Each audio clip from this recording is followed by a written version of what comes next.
Hello everyone, I am going to explain the principle of mathematical induction from 11th class maths.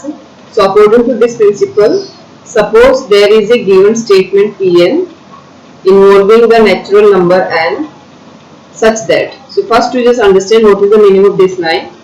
In the starting they will give you any statement and that statement we have to name as Pn. So I am just writing here any statement, just I am writing here. You see.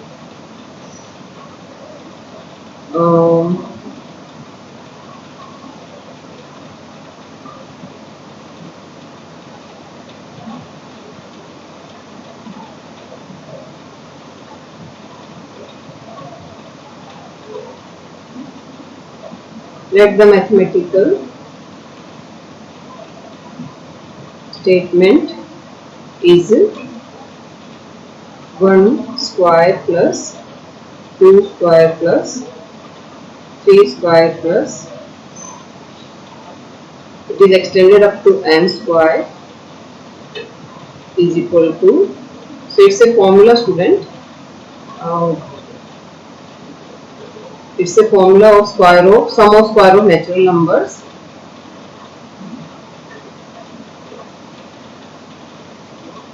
So the formula for sum of square of natural number is n bracket n plus 1, then again bracket 2n plus 1 upon 6. So it's a formula. Now we have considered it as a mathematical statement. Now just see what's the first line. Suppose there is a given statement Pn. So this mathematical statement we are going to assume as Pn. So this statement we had assumed as Pn. So 1 square plus 2 square plus 3 square plus n square is equal to n plus 1, then 2n plus 1 divided by 6. So this statement is Pn. Now in your book, in the exercise, this statement is already given to you and you have to prove this statement with the help of mathematical induction. Principle of mathematical induction, we have to prove this statement. So this statement, first step is we have to assume it as Pn. So I hope it's clear to you. Suppose there is a given statement Pn involving the natural number. So here all these are the natural numbers. All numbers are the natural number such that. Now what are the conditions according to this principle of mathematical induction? The first condition is the statement is true for n equal to 1, that is P1 is true. So if you had seen my videos, I used to write, when I solved some questions from this exercise, in the rough work I already mentioned the steps. The first step is for n equal to 1, P1 is true. We have to prove this. That is this first line. That the statement is true for n equal to 1, that is P1 is true. So this is our first step. The second step is if the statement is true for n equal to k, means truth of pk. Pk is true, we have to assume. So the second step is we have to assume let for n equal to k, pk statement is true. So this we have to assume, and from this statement, now this statement implies that pk plus 1 is true when pk is true. So if you had observed my videos, in that I used to write down in the rough column that what is the main concept of mathematical principle of mathematical induction. That is, these three steps are there. Now just understand here. The first step is the statement is true for n equal to 1, that is P1 is true. So that was our first step. Now second step, if the statement is true for n equal to k, where k is some positive integer, that is this step second. Now third step. So third step is mixed in this. Then the statement is also true for n equal to k plus 1, that is. So the meaning of these two lines, they are confined in this statement. Truth of pk implies the truth of pk plus 1. Means pk plus 1 is true whenever pk is true. So this that is third point, that pk plus 1 is true whenever pk is true. So if you have observed my videos, when I proved the questions, I proved step by step. The first step is it is true for n equal to 1. The second step is it is true for, means we have to assume that for n equal to k, pk is true, and in third step we have to prove pk plus 1 is true whenever pk is true. So here I am going to explain all these steps one by one here, so that this principle of mathematical induction will be clear with an example. So it's an example, I am just doing it. So step first, or you can say condition first.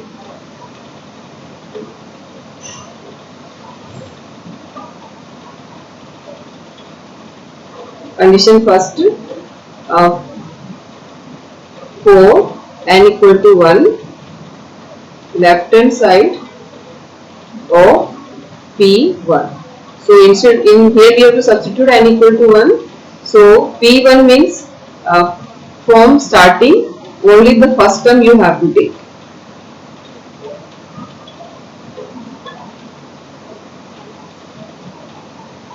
So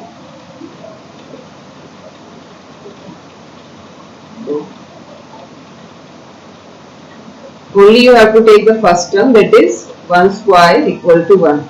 So left hand side of statement P1 is equal to 1 square equal to 1. So this is the process, students. From this side meaning is if you have here 1, then you have to take only one term, and if you have here 2, then you have to take first and second term. If you have here 3, then you have to take first, second, third term, and if you have n, then like this it will go. So P1 means only the first term you have to take. Now we prove the right hand side of P1, that is in the right hand side wherever n is there we have to write down 1. So 1 bracket 1 plus 1 bracket close, 2 multiplied by 1 plus 1 divided by 6. So it is going to be 1 multiplied by 2 multiplied by 2 1 ja 2, 2 plus 1 3. So that is upon 6. So when you will cut here 2 3 is 6 and 6 cut by 6 is 1. So what we observed, the left hand side is also 1 and right hand side is also 1. So this mathematical statement is true for n equal to 1. Now we move to the condition second. In condition second we have to assume let for n equal to k, Pn is true where k, what is k we have to mention. To see in the principle of mathematical induction statements, what is k given to you, where k is some positive integer. So that you just write down where we have to mention what is k here. So where k is some positive integer.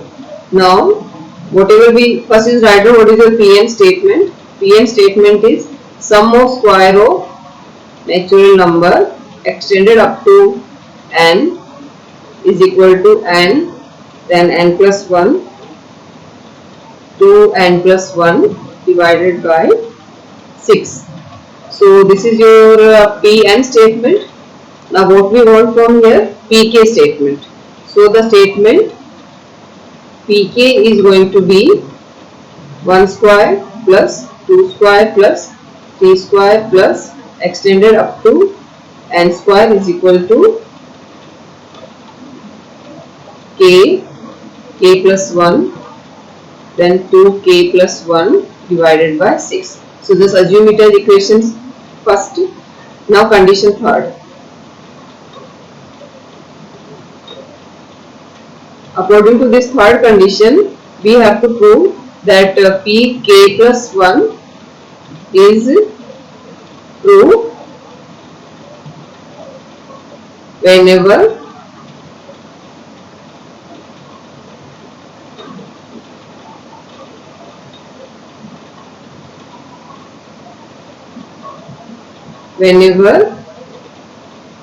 Pk is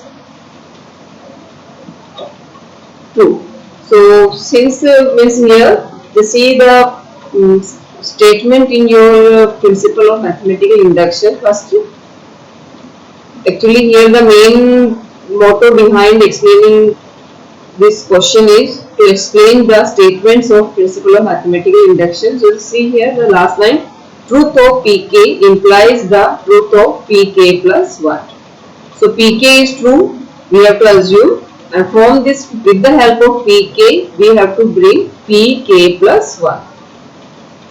That's why students, here first means I wrote here Pk plus 1 is true whenever Pk is true. So first from equation 1, just write down Pk statement. Just don't write down Pk, only just write down this. That is 1 square plus 2 square plus 3 square plus n square is equal to k, then k plus 1, 2k plus 1 divided by 6. Now here students, with the help of this we have to bring Pk plus 1.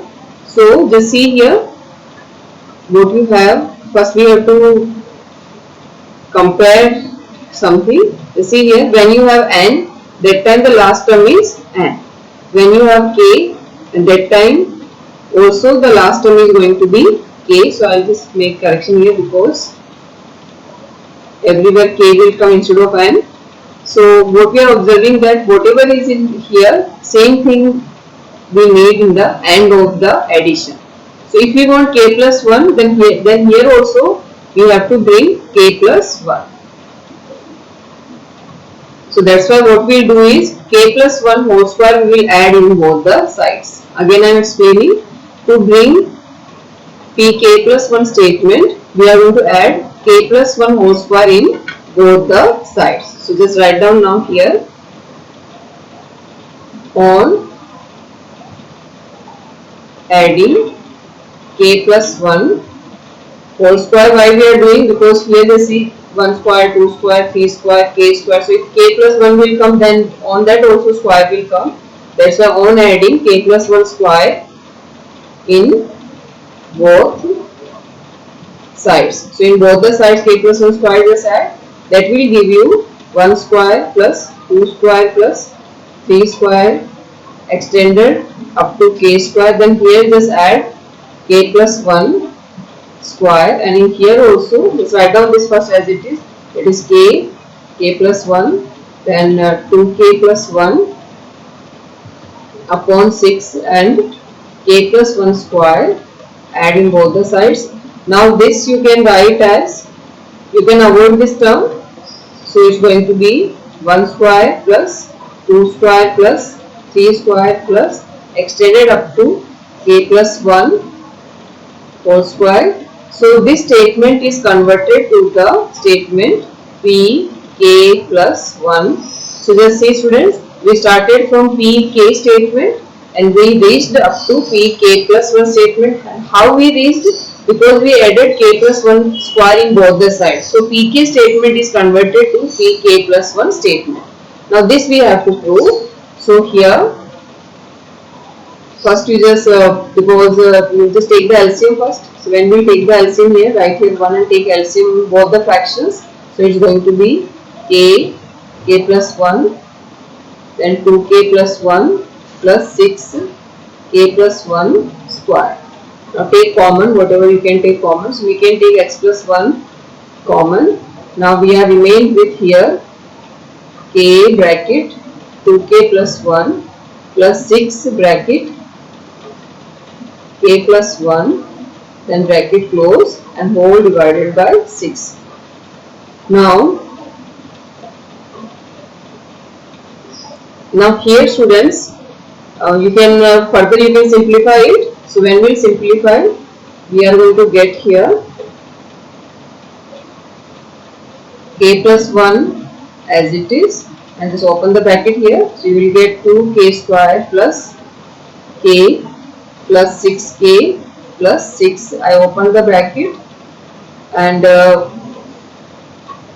you can add them. So in next step it is going to be k plus 1 and 2k square plus 7k plus 6 and then divided by 6. Further we cannot simplify. Now what we want here, first we have to think that should we end the result like this only or something else. So for that first we have to see the starting statement of the given example. So the starting statement is Pn. When n is there, that time it is ending by n plus 1, 2n plus 1 upon 6. So take care of this thing because I am going to write down in last.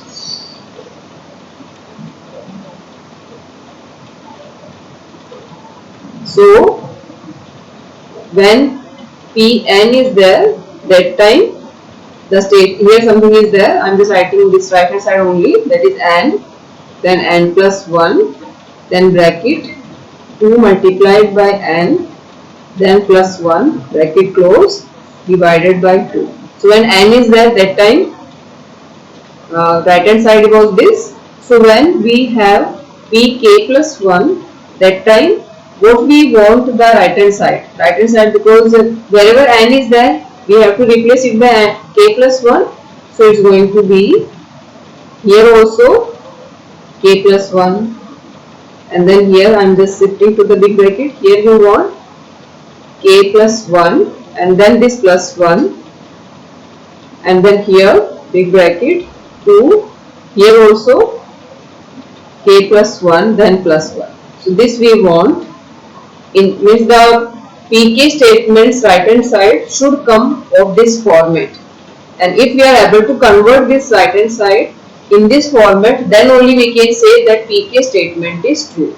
Again I am repeating students, I have solved the pk statement and after solving I obtained this is the last way by which I can solve, but on comparing Pn's right hand side is this, so pk's right hand side should be of this format. So we have to try now to convert this question of this format. So just see k plus 1, here 6 will come students, it's by mistake I wrote here. So it's 6 and here also 6. So when we compare them, what we observe, k plus 1 and 6 we are obtaining as it is, only this one, this bracket is not matching with it. So we have to factorize this bracket, because you see here we have here square but here we don't have any square. So conclusion is just factorize it by sum and product, which you might have learnt in your 10th class. So k plus 1, so when you will factorize it, you are going to get 2k square, because 6 to the 12, so you can split it as 4k plus kk, because when you will add you will get 7k, but when you will multiply you are going to get 12. So this factorization you had learnt in 10th class. Now from these two take 2k common and from these two take 3 common. So you will get here k plus 1 as it is, then again big bracket, from here just take 2k common, so you are remain with k plus 2, and from here just take 3 common, so you are remain with k plus 2, then bracket close divided by 6. Now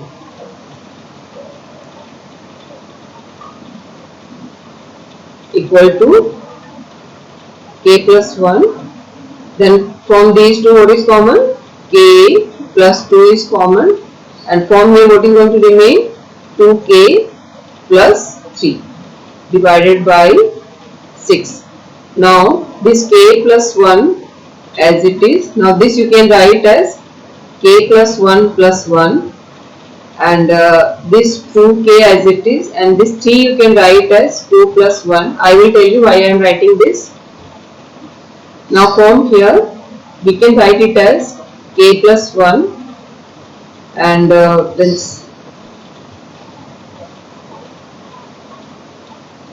use a big bracket, this k plus 1 just write in the bracket, and plus 1, here also just take 2 common, so you will get k plus 1 then plus 1 divided by 6. So just see students, what we want here, that is k plus 1 then k plus 1 plus 1, so same to same we achieved. So we can say that with the help of pk statement, we brought pk plus 1 true. Then you have to write down last that thus pk plus 1 is true when pk is true, because by assuming pk true we have proved this. So when pk is true, it's necessary to mention always thus with the help of principle of mathematical induction. So we have to write down hence by principle of mathematical induction, Pn is true for all n belongs to the natural number.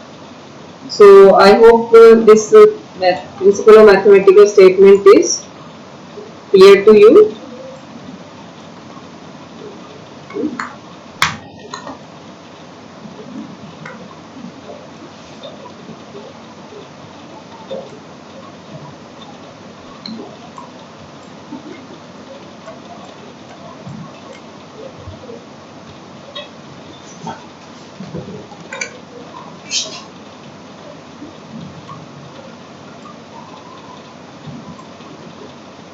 So the main steps of principle of mathematical induction are: the first step is statement is true for n equal to 1. The second step is we have to assume pk is true. Then with the help of pk we have to bring pk plus 1 is true. So students, here with the help of these 3 steps you can prove any mathematical statement is true for the natural number. I hope this principle of mathematical induction is clear to you. Further, if you have any doubt, you can write in comment so that I can clear out your doubts. Thank you.